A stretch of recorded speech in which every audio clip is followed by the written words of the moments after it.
Hello there, and welcome to this week's Week in Review. My name is Molly, and I'm happy you're here.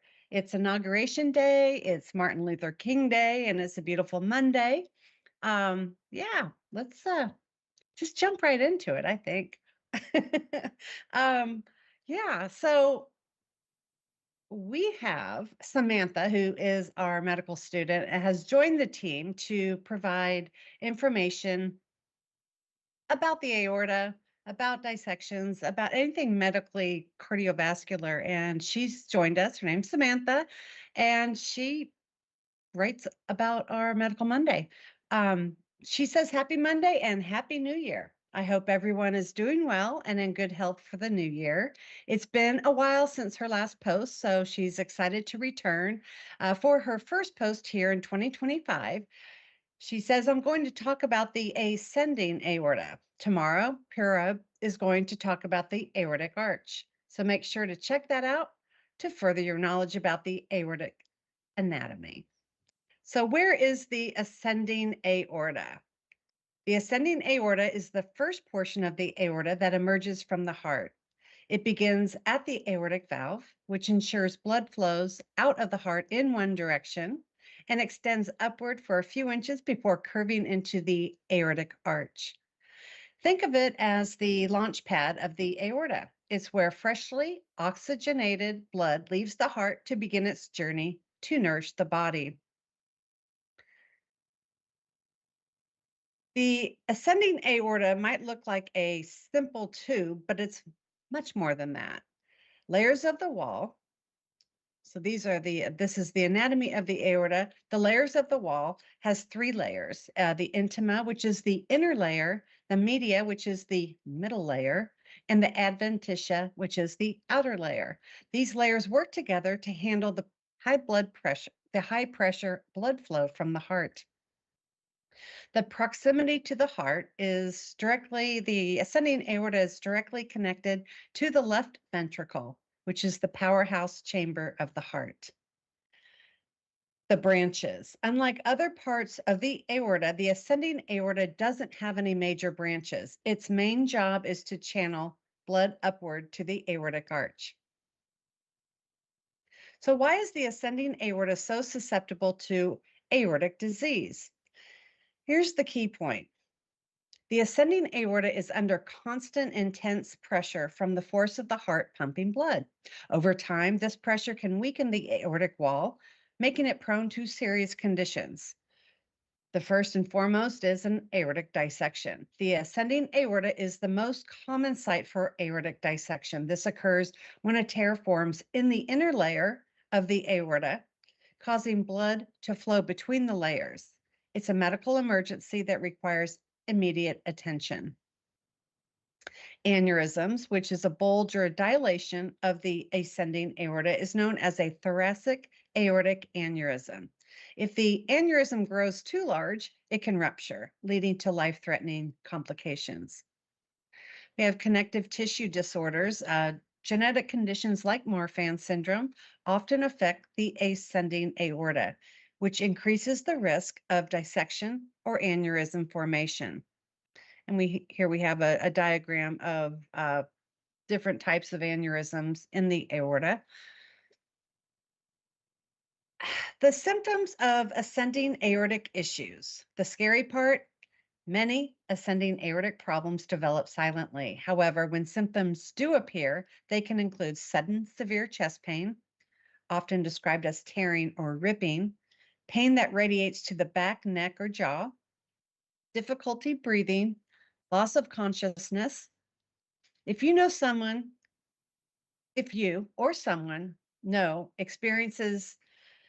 if anyone experiences these symptoms, seek medical attention immediately. How can you protect your ascending aorta? Awareness and early detection are your best defenses. Here's how to stay proactive. Know your risk factors. High blood pressure, smoking, a family history of aortic disease, or genetic conditions can all increase your risk. Get screened. If you're at risk, talk to your doctor about imaging tests like echocardiograms or CT scans. These can detect issues before they become emergencies. and manage your blood pressure. High blood pressure puts extra stress on the aortic wall. Keeping it under control can lower your risk. Raising awareness, saving lives, which is what aortic hope is mainly all about. The ascending aorta might not get as much attention as the heart or other parts of the body, but it's a vital structure that deserves your care. By spreading awareness about the risks of aortic disease, we can help others recognize symptoms, understand their risk, and seek life-saving interventions. Your ascending aorta works hard to keep your blood flowing. Let's work just as hard to keep it healthy. Have a question about the ascending aorta? Share it in the comments below, and let's keep the conversation flowing. That was Samantha signing off with always think aorta. We like her. We like her topics that she shares with us just about every Monday. Yep. She does mention Purab, who is another medical student, and he has joined us for Topic Tuesdays. And this is, I believe, one of his first contributions.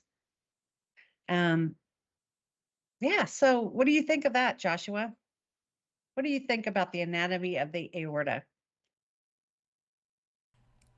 I think that I'm glad that it's its own organ now, and Mhm. hopefully that'll get a little bit more relevance in medical training. Also, let's say hi to Velda and Yeah. Christina. Hi, And guys. there's a few other people that are being shy. Oh, they're I just in know. here looky-looing. Well, show yourself. We want to say hello to you. So what did you think of that article? Do you think that was pretty straightforward and very easy to understand, Yeah, Yeah, yeah, I think I so. think so too. I think we'll have to perhaps start mentioning that if we're going to break it down, that we mention which zones that are in, so that we can start getting used to which zones they are. Although Hmm. it seems like they did a really good job of cutting the zones up and like where major changes are. For example, like Yeah. zones 1, 2, and 3 are right around the arch, and they stop at the different arch area, what have you. Yep. And so that's interesting. Like they're kind of making it easy, but Mhm. it's all still very new to us. Very new. And I'm sure it's very new to people who have no idea about aortic disease or Oh aneurysms yeah. or dissections. So all this is really, I like it. I like learning about the medical anatomy of our condition. And so we can speak a little bit more intelligently to our friends and family about it. And that's what's really important here is Yeah. for us all to learn, what this is all about, what it means to us, so that we can impart that knowledge off to friends, family, and even strangers, I suppose. Oh So yeah. I really enjoy our Medical Mondays and our Topic Tuesdays. Uh, just like I enjoy all of our live events with doctors and Ask a Doctor. It's just so much information. And I can't hear it enough because it reiterates itself. And so I retain it better. But anyway, let's see what Purab has to say in Topic Tuesday. Happy Tuesday, friends. Building on yesterday's Medical Monday about the anatomy of the aorta, today's Topic Tuesday, we'll dive into the aortic arch. It's a great picture of the arch itself and the branches that come off. What is the aortic arch? The aortic arch is the section of the aorta that lies between the ascending and descending aorta, making a 180-degree turn. It features a greater curvature, the outer curvature, and a lesser curvature, the inner curvature. Its most important feature is the three blood vessels that branch off from the greater curvature. The brachiocephalic artery, the left common carotid artery, and the left subclavian artery. The brachiocephalic artery. This is the first vessel to branch off the arch. It quickly divides into two arteries, the right subclavian artery and the right common carotid artery. As you may have noticed from their names, these two arteries are the right-sided counterparts to the other aortic arch branches. The right subclavian artery mainly supplies the blood to the right arm, while the right carotid artery mainly supplies blood to the head. The left common carotid artery, this artery is the second of the three branches off the arch and also supplies the head, similarly to the right common carotid.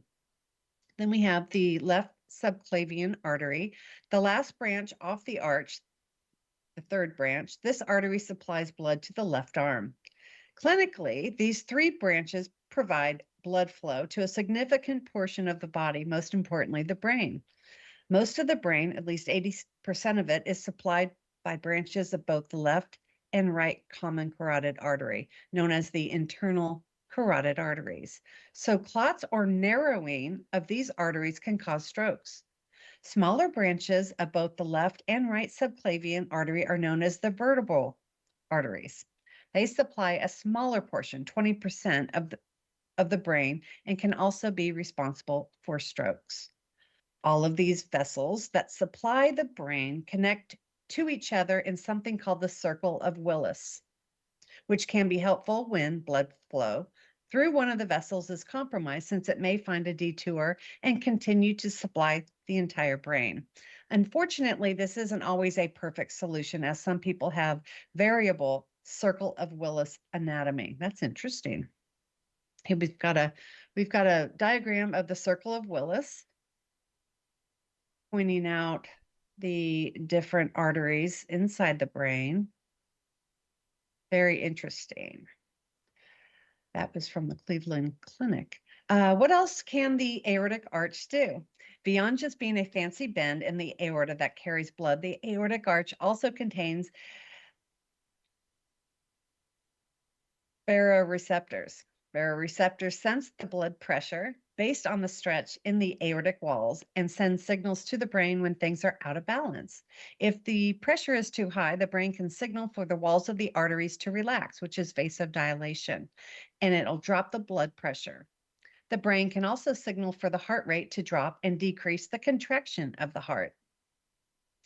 Navigating the aortic arch during surgery. The repair of aortic aneurysms and dissections often require operation on the arch or beyond, which poses a significant challenge. While the heart-lung machine can usually be used to bypass the part of the heart and aorta being operated on, it is much more difficult to bypass the important branches of the arch.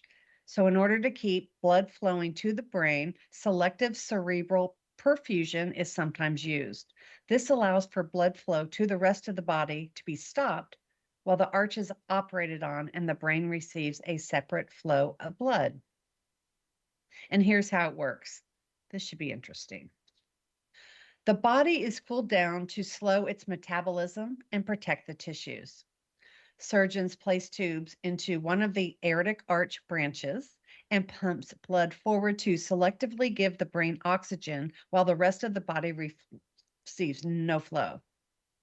The aortic arch can be repaired and the selective cerebral perfusion stopped once the repair is completed, and then the heart-lung machine can resume flow to the entire body. Phew, he says, that was a lot, but I hope you can appreciate the complexity of the aortic arch and why it deserves its own post. Stay on the lookout for future content, and thanks again for tuning in to this week's Topic Tuesday. Signing off, Pura. He has a link for more reading to learn a little bit more about the anatomy of the aorta. Really interesting stuff. I love that. I Yeah. like these. I like this circle of Willis. It's kind of Mm-hmm. cute name, kind of a cute name. But this diagram is really good too. Anyway, thank you so much. We enjoy him here too. We really like him here. Yeah. Great new addition. Like them. Doing good work, So Parab. fun. And it's just gonna be so fun to follow their progress through medical school and, interning and residence and, becoming a full-fledged doctor one day. That'll be really fun to track them, watch them grow, so to speak. We should think Um, about maybe playing cards. That would be cool, oh, that's cool. right? I like that idea. Little Yeah.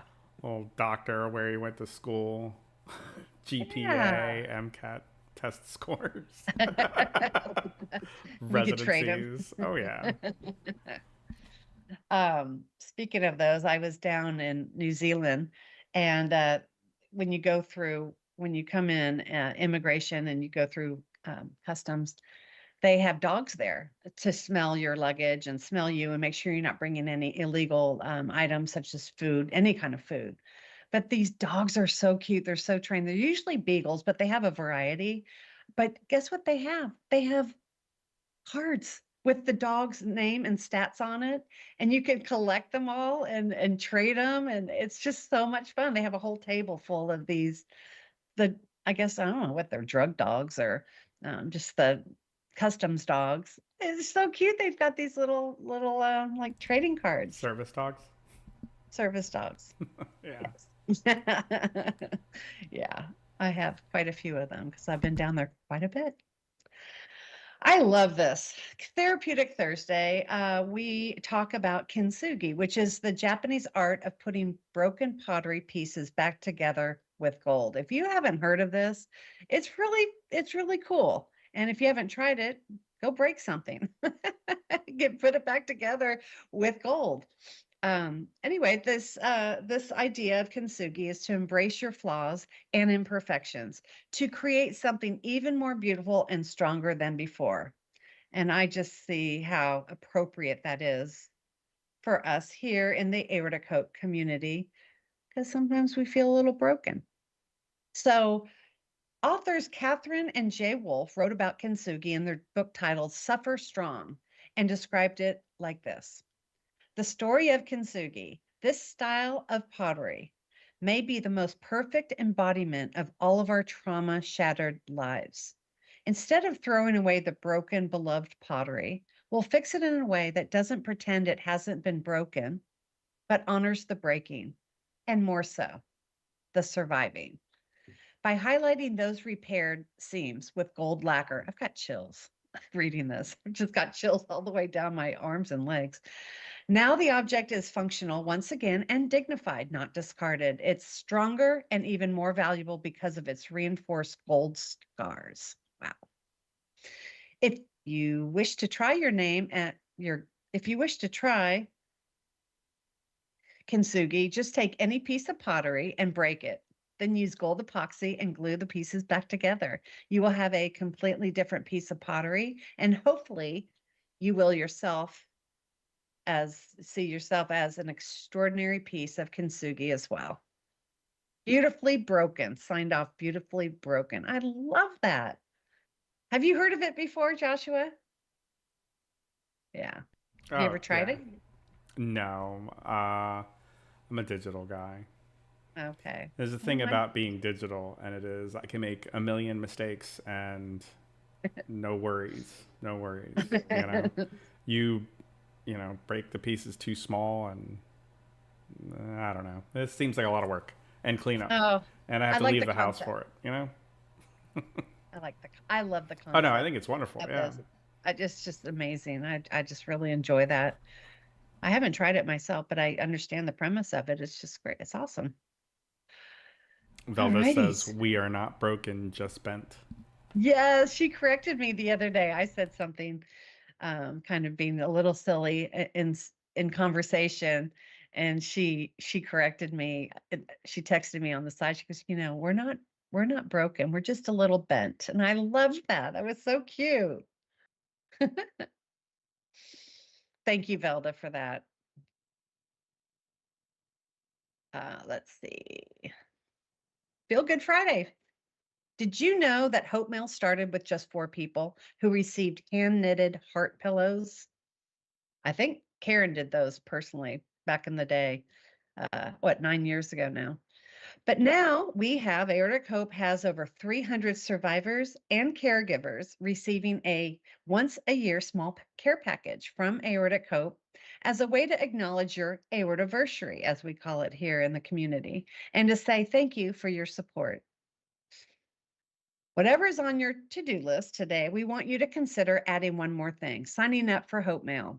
Hope Mail is free. After you sign up, you will receive once a year a small token of our appreciation during the month of your aortiversary, which is the anniversary date of your open heart surgery, repair for dissection, aneurysm, or even date of diagnosis.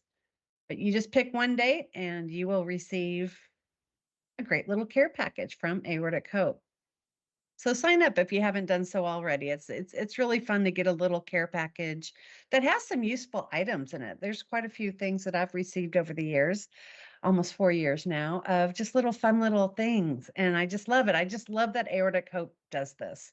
It's just it's a nice gesture. So moving on to Saturday, we have Survivor Series Replay Saturday, which is um, featuring some of our most watched and most popular Survivor stories. And on Saturday, we brought to you a story well told by Aortic Hope's own board member and director of community relations and Mart fan liaison, Bill Barnhart. I met him for the first time the other day online. It's really nice to meet him. Put a face and a name all together there. His story is an incredible account of survival and resilience and strength. And if you haven't seen it, please check it out. It's just such a great story. He does such great work through aortic hope and the Marfan syndrome. Um, I think you'd really enjoy it. Yeah. So, and if you haven't signed up for Survivor Series, please do so. We love it. The community loves it. There's a lot to be learned from everybody's story. We have different ways in which to share your story. You could do a live event like I'm doing right here and just tell your story. And there'll be people in chat that you can communicate with and ask questions. That's really a popular, exciting way to share your survivor story. Also, we have a pre-recorded video, which you can do. Joshua will walk you through that, and we'll feature that on a Saturday. And then thirdly, we can just do a written account of your survivor story. So you could submit that, and we will take that and highlight it for on a Survivor Series Saturday as well. So yeah, go ahead and sign up if you haven't done so already. We love them. We love them, and I enjoy replaying these older ones, and I think what we need to do going forward is maybe start capturing these people where they are today and how far they've come from that original initial diagnosis or aneurysm or dissection. It'd be really neat to follow them through the years. So we've got to get that up and running. We do have a series called "Where Are They Now," and we ideally would want to reach back out to anybody who has done the Survivor Series like a year or two out. You Yeah, know, just kind of touch base. I spoke with Bill a little bit about this, and I told him how much I enjoyed his story, and that I would love to see "Where Are You Now?" You know, what he's I know I've been meaning to do that, so maybe we will hear from him soon and get that "Where Are They Now" stories going again. We need to catch and go catch these people and have them report again. All right, so yeah, oh, we have if you haven't by now on the aortichope.org website, go into resources, and we have a list of books written by community members. And it's amazing what these people have done, what they've created, what they've written. But first and foremost, we have the Aortic Dissection, the Patient Guide. It's a free download. And we partnered with Aortic Dissection UK and Ireland, Think Aorta US, to create this patient guide, and it is brilliant. There's also an audio version of it as well, but you can download it, read it, bring it, give it away, and also you could share it with your medical professionals, and they can in turn order a free box of 25 of these books and hand them out to their patients. Donations are always welcome. So if they would like to donate by after receiving that box, that's a great thing too. So yeah, order that today. We've got one by Maria Trinidad Herrera, and hers is a beautiful, beautiful cover. It's called Dissected Healing with Poetry, and it's her journey with 2 aortic dissections. Beautiful book. Uh, Everyday Sinner, written by Everyday Sinner, Undeserved Miracles from an Unconditional God by A.G. Helms. Um, oh, and yeah, I'm not going to read through these. I think everyone should go check it out because we should support these community members for writing these books. Terry Benson wrote How My Ordinary Became Extraordinary. That's a neat title. Life After Death, A True Story of Surviving an Aortic Aneurysm and Dissection by Robert C. Fisher. We have Miracle Man, Beating the Odds, Cheating Death by Scott Pribble. And we go on to, that's it. I thought there was another page. So quite a few people have contributed to writing books. Moving on to next week or this week, our events page here. We have tonight at 8 p.m. Eastern, we have Aortic Hope's Caregiver Support Group meeting. And Thursday, the 23rd at 6 p.m., we have the Aortic Kitchen with Chef Robin Mindy. That's always a fan favorite too. Watching those two in the in the kitchen creating yummy stuff is really fun. Sunday, we have Aortic Hope's Qigong with Kevin Songer, and that's at 12:30 p.m. on Sunday. And then, yeah, next week we're going to see Tammy deliver the weekend review. And today's weekend review is sponsored by Rock from the Heart. We're so happy to have them as partners. And they are, if you haven't checked out their website, it's rockfromtheheart.org. And in the details information, they tell you about the Rock from the Heart 2025. And that is 32 days, 2 hours, 32 minutes, and 40 seconds away. I'm going. It's up in Minneapolis, St. Paul. And it's a great weekend of shared. Karen is going to be speaking, and we have the Spin Doctors, if you remember them from the 90s. They are a great group that are going to perform for Rock from the Heart. There's the Aortic educational sessions right there at the St. Paul Hotel. And what else do we have? They've got a dinner. And the great thing about this is you can sign up to go. We'd love for you all to show up if it's possible. It'd be really fun to meet in person. However, there is, you can fill out online to watch it, to participate online as well. So you could do that by signing up. And we're just really happy to have them sponsoring this week's Weekend Review. It's February 21st. And yeah, check it out. Check it out. Very exciting. Hello, Kiki G. Thanks for visiting with us today. Kiki. Well, I'm glad they all showed up to say hello. Mm-hmm. Yeah. So, what are you doing on this day today, Joshua? I have work. It's a work day. Every day's a work day. Yeah, you do work a lot. Well, good. Well, thank you for helping me out with this today. Uh-huh. And we'll see Tammy next week. And yeah, hope to see you guys all again soon. Bye. Bye.